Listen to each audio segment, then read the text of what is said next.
cercato di andarsene in avanti, non c'è riuscito. Bene, Rigato alla battuta dal calcio d'angolo, il quarto, e c'è il colpo di testa,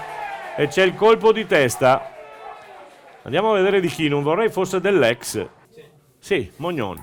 E allora Mognon, il gol dell'ex al 19esimo, e Cazzaro che sospinge i suoi, viene in avanti, c'è il fallo, ed è la mattonella buona per De Zotti, attenzione, ammonito? Tira Ianco, no, ecco, De Zotti, ed eccolo lì, De Zotti è il gol dalla punizione, come vi avevo preannunciato, insomma la mattonella c'era tutta.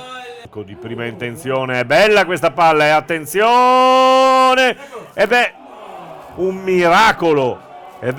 miracolo di Rossetto. Siamo al 27esimo minuto, quasi alla mezz'ora del secondo tempo, palla pericolosa, messa bene, un colpo di testa di un difensore, però deve uscire la formazione di casa. Attenzione, il portiere è rimasto a terra perché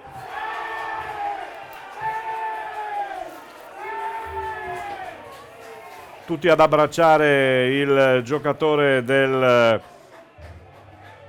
Caerano.